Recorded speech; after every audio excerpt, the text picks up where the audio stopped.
Welcome to the Keeping the Nostalgia Live show. As you can see with us is Indiana University Hoosier men's basketball coach and Broad Ripple High School class of 1976 graduate, Michael Woodson. Coach Woodson, thanks for taking some time to talk about basketball, talk about being at Broad Ripple, talking about Coach Smith, and of course, maybe a couple of questions within there of Coach Knight.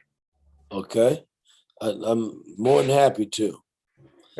When you first met Coach Smith, what did you think? What was your? Did you think, wow, this is going to be a little rough. This is going to be a little tough. Suck it up, or how did that go? Well, I met Smitty, my freshman year.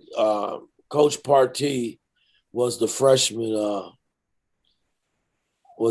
freshman coach, and Smitty kind of set in on tryouts that year to see, what all the freshmen were looking like that year. And I made the freshman team, and he kind of followed us that year. We were a pretty good freshman team that year. We had a bunch of talent around the city that all kind of migrated to Broad Ripple that year. And then my sophomore year, I went out for the reserve team, and who was it? It was Van Meter, who was the reserve coach there at Ripple. Smitty set in on those tryouts, and I ended up making it. And then from there on, Smitty and I became kind of a partnership. The senior team that year was really good. And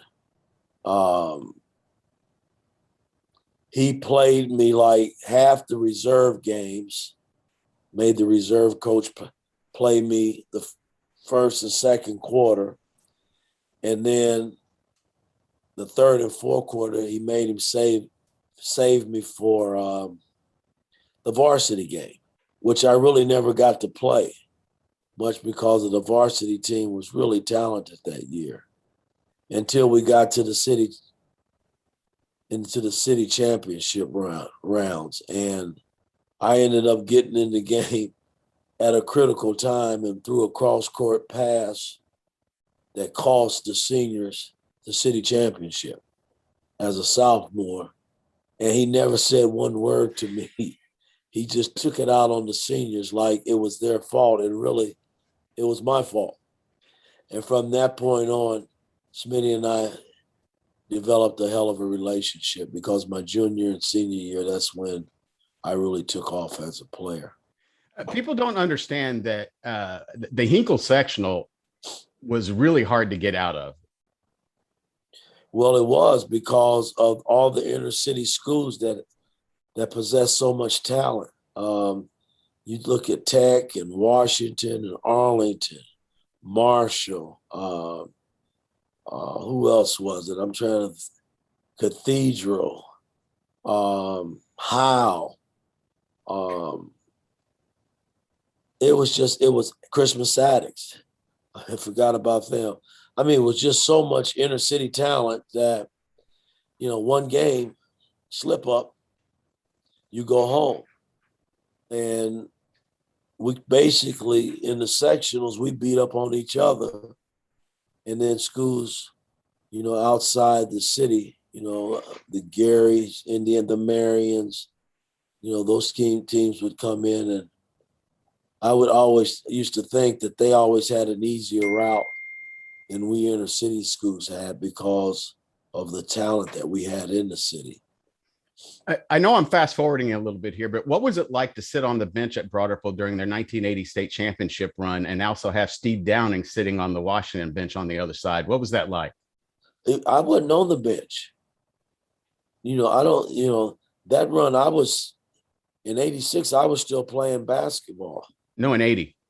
And are you talking about sitting? Did I come down for that? I don't think so. I have a picture of you sitting on the bench during the regionals, and Steve Downing was sitting on the Washington. I thought you said the championship. Oh, I apologize. Okay. No, because I didn't get to see the long court pass and all of that. But no, it was unbelievable, because Smitty you know, Smitty was probably one of the last coaches, inner city coaches, to win it what I call the right way, the hard way. You know, I mean, you got all these Class A divisions now in high school basketball in the state here. Um, but he was one of the last inner city coaches, I think, to win the championship. It was a hell of a run for him because if I believe Stacy Turan doesn't make the long shot, you know, they don't go to the finals that year to win it. So what do you use? Do you still use something on a daily basis, or do you think of Coach Smith on a daily basis during coaching now at Indiana University? And what do you use from him? There's not a day that goes by I don't think about Smitty, you know, because when I look at our history together and our relationship that we developed, you know, I was the player, and a lot of people don't know this. I was the player that probably cost Smitty a big time job in college basketball at the University of Wisconsin. Because when I was coming out my senior year, Wisconsin was going to give Smitty the job if I had made the commitment to go. And I didn't want to do that. I wanted to go to Indiana. I always knew I wanted to go to Indiana. And so Smitty never really got the big time chance to coach on a major level in college. Everything possible to help Smitty fulfill a dream that most high school coaches would never get an opportunity to do. And I made him, when I got the head job in Atlanta with the Hawks, I made him come to Atlanta once a month and learn the NBA game and sit with me and just learn. And then when I got the head job, he did that for 6 years. And when I got the head job in New York, I hired him as my assistant coach. And he was probably the oldest assistant coach in the NBA at that time, and never coached in college, as far as I know, and never had a relationship in the NBA. So I thought it was fun. We had a good run in New York together, man. And then he ended up dying on me, which was a heartbreaker for me. I talked to him the night before that he passed, and it was supposed to be like a routine surgery. And people just don't understand how many lives that guy touched. No, he touched a lot of people, man. I was in Memphis the week before he died. And normally when I go to Memphis, I'll send a car to pick him and Lil, his wife, up to come down to the hotel and get him a room. And they would have dinner with me the night before the game. And then the next morning, he and I would always get up. He'd come to my meeting and we'll go have breakfast and then get on the bus and go over for shoot around. Well, that particular morning when we were there, he came down and had dinner, but he didn't have the strength to go. He said he wasn't feeling well, where he couldn't. Let me shut this off.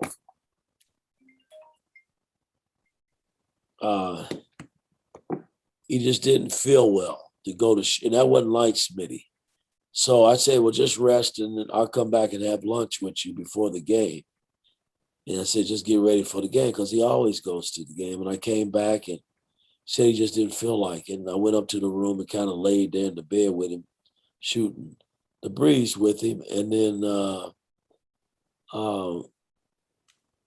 he decided not to go to the game. And we went on and played the game. And I called him after the game. And I took off and headed back to where I was going. And then the next week he died, you know. I mean, so it was like I really got a chance to see him before he got away. But boy, he got away too soon, man, because he was a good man, good man. Did being coached under Coach Smith, and he was a father figure for many. I could go through stories. I know you were probably surprised to see a white guy sitting across from you to talk to during an interview that has so many great things to say about Coach Smith and what he meant to me. But did his coaching style kind of prepare you a little bit of what you spent 4 years under Coach Knight with? Yeah, I mean, I think what he did for me, he prepared me for Coach Knight, meaning, back then, a lot of the high school coaches kind of looked at Coach Knight as like the guy, which he was. And even though Smitty and Coach Knight had their differences, Smitty still respected Coach as a coach, and his principles were pretty much the same. He was very disciplined. Smitty was on and off the court, and that more than anything, forget the X's and O's. That prepared me for Coach Knight in a major way. Because if you're not ready for that when you come here to Indiana and played for Coach Knight at that time, it could be a struggle for you. So in that regard, Smitty put me in a different light by disciplining me on and off the court and got me really prepared when I stepped foot here on campus to play for Coach Knight. I know basketball may occupy your mind 24/7, but when it's not, what does Coach Mike Woodson like to do in free time? Are you just really a basketball junkie? No, I spend a lot of time with basketball, but when I get away, my free time is basically with my family. If it's summertime, if I can sneak out and play golf, I do that. But I socialize a lot with friends. My daughters tease me all the time. They say you just know too many people, based on that. And that's just my nature, man. I've been able to have a gift of bringing people together and building relationships, and that's kind of a signature thing for me. I run a big time golf program in Vegas where we bring a lot of people in, and it's just a good family atmosphere where guys can network and socialize, man. I'm big on that. If you look closely in the background, probably you don't have to, but people will see that there's a nice photo there from you that you sent my son, and we appreciate that. Yeah, you're very welcome. Yeah. So I know we're going to get the same cliches from you, but it's nice to start out the season 3-0. It is. I mean, again, we're a team that's trying to figure out how to win. Figure out how to bond together and learn and get to know one another. I mean, some of these guys have been together a while, and there are a number of guys that this is all new to them. But at the end of the day, these guys have done everything that I've asked them to do, and we just got to keep working, man, taking it a game at a time, a practice at a time, and see if we can grow and get this team back on top. One last question. What's the schedule like compared to coaching in the NBA? Is it different, or is it a busier schedule? I mean, you got probably things to do at 9, 9:30, 10 o'clock. I mean, does the day get away from you, or is it just as busy as coaching in the NBA? I'll just say this: 34 years, 100 plus games. No, it's not as busy as the NBA. It really isn't. I mean, it's a lot of work in college basketball from the recruiting standpoint and staying on top of these players. But when you talk about a 30 game schedule versus a 100 plus schedule, that's the difference. You traveling, playing 3-4 games a week in the pros, and in college you probably playing 2 games a week. So that's the difference, I think. Well, we can cross our fingers. I know the voting is not released on who's going to be inducted into the Indiana Basketball Hall of Fame until the end of this month. But hopefully this will be the year for Coach Smith and Coach Woodson, Indiana University Hoosiers men's basketball coach. Thank you for spending some time with us on the Keeping the Nostalgia Live show, from one Broad Ripple Rocket to another. I appreciate you, and good luck on the rest of your season. Thank you very much. I appreciate you. Thank you.